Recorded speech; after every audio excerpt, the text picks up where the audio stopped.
Et nous sommes maintenant dans le chapitre environnement. On va enclencher la chronique environnement avec Corneille Aïssé. Au menu ce jeudi, les grands rendez-vous de la Terre. Les grands rendez-vous de la Terre. Il sera question de la COP 14 biodiversité et de la COP 24 inhérente justement au changement climatique. Corneille, à nouveau, bonjour. Bonjour Loris, mesdames et messieurs, bonjour. Pourquoi parlez-vous de grands rendez-vous de la Terre? Tout est parti du sommet de Rio 92 qui a débouché sur 3 grandes conventions qu'on appelle souvent les conventions sœurs. Il y a la convention cadre des Nations Unies sur les changements climatiques, et la convention sur la biodiversité, et puis la convention cadre des Nations Unies sur la désertification. Et quand vous prenez les 3 grandes conventions, il y a des actions qui sont inscrites au niveau de ces conventions. Les pays signataires de ces conventions doivent mener ces actions-là pour la protection de l'environnement. Et quand on parle de l'environnement, vous savez, le sol, avec la désertification et tout, vous avez la biodiversité, les végétaux, l'homme et tout, et puis maintenant le climat aussi. Et à l'heure actuelle, souvent en fin d'année, comme ça, il y a certains rendez-vous. Et puis actuellement, à Katowice, en Pologne, il y a la COP 24 qui a démarré et qui se penche beaucoup plus sur les actions en vue de la mise en œuvre de l'accord de Paris. Mais il y a aussi des questions de genre aussi, la neutralité carbone, ce sont les grands enjeux de la COP 24 à Katowice actuellement, à l'heure actuelle. Mais avant Katowice, du 17 au 29 novembre dernier, en Égypte, il y a eu la convention, la COP 14, la conférence des parties, 14e édition, sur la biodiversité. C'est au niveau du changement climatique, c'est 1 an, mais au niveau de la biodiversité, c'est 2 ans, et au niveau de la désertification, c'est 2 ans. Pour la convention cadre des Nations Unies sur la désertification, par exemple, l'année dernière, il y a eu la COP 13 qui s'est déroulée en Ordos, en Chine. Maintenant, pour la biodiversité, elle a pris fin le 29 novembre dernier. Et justement, nous avons sur ce plateau M. Patrice Sagbo, du réseau Jinukun, qui a pris part activement aux travaux de la COP 14 biodiversité en Égypte. Quels ont été les moments forts de ce rendez-vous et quelles sont les grandes conclusions? D'abord, je vous remercie pour ce travail d'information que vous faites. Et sans vous, l'information ne passe pas. Donc, je vous en félicite. Il faut dire que le thème principal d'abord, c'est investir dans la biodiversité pour la planète et les humains. Ça veut tout dire. Et les grandes conclusions ont débouché sur c'est beaucoup de sujets. Et lorsqu'on a débattu pendant plus de 2 semaines sur ces grands sujets, on n'a pas trouvé des solutions figées. On a fait des projections pour l'après 2020. Des propositions. Mais on a senti la volonté, on a senti l'engagement. Parce que à la tête de la Convention sur la biodiversité, aujourd'hui, la tête du secrétariat, c'est un homme et une femme. Une femme qui a été élevée dans des conditions traditionnelles, dans les conditions de paysans, de communautés locales et de peuples autochtones. Elle connaît les difficultés, elle connaît l'importance de cette communauté dans la sauvegarde et la conservation de la biodiversité. Donc on a senti un engagement. D'accord. Mais en Égypte, le ministre de l'Environnement est une femme. C'est même détermination. Elle a 2 ans pour montrer la détermination de l'Égypte. Donc vous y croyez? Moi, j'y crois formellement. Mais à l'heure actuelle, quelles sont les grandes menaces sur la biodiversité et qu'est-ce qui a été dit concrètement par rapport à ces menaces-là, à ce rendez-vous? Les menaces sont nombreuses, mais les sujets à problème qui n'ont pas connu un dénouement franc à la COP 14, c'est par rapport à l'information du séquentage numérique. C'est par rapport, c'est-à-dire qu'on a parlé vous avez la convention ici, la convention sur la biodiversité, à 4 protocoles. Et il y a un protocole qui est sorti dernièrement, qui est le protocole de Nagoya. Le protocole de Nagoya dit, lorsque vous disposez des ressources, vous devez avoir des avantages dessus.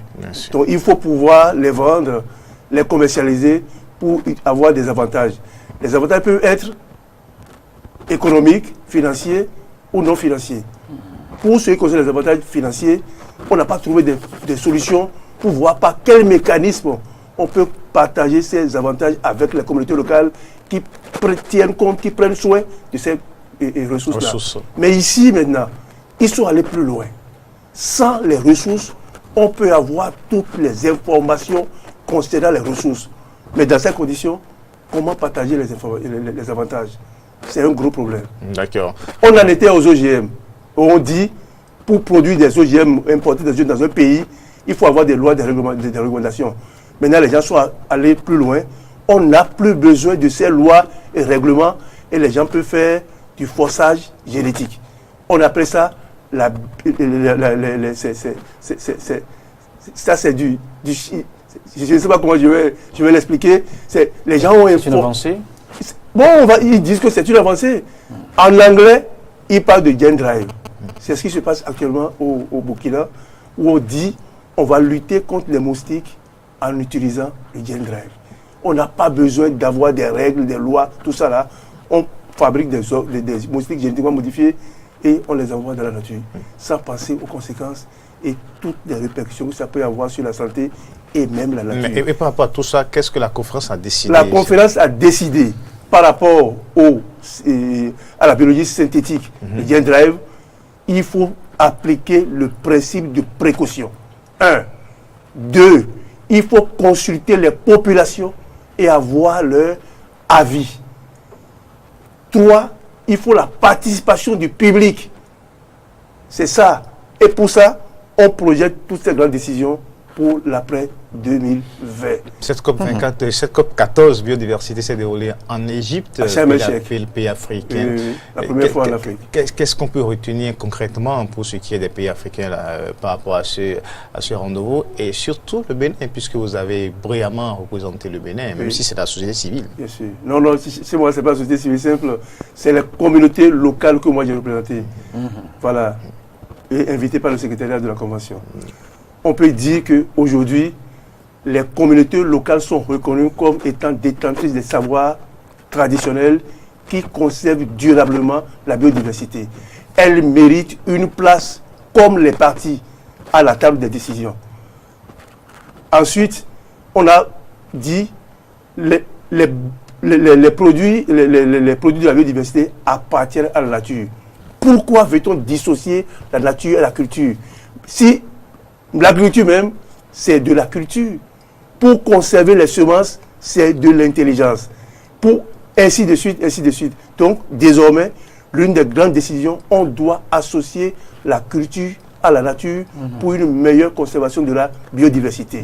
L'autre chose, les trois conventions étant nées au même moment et jouant les mêmes rôles et poursuivant les mêmes buts, il n'est plus question de les séparer aujourd'hui.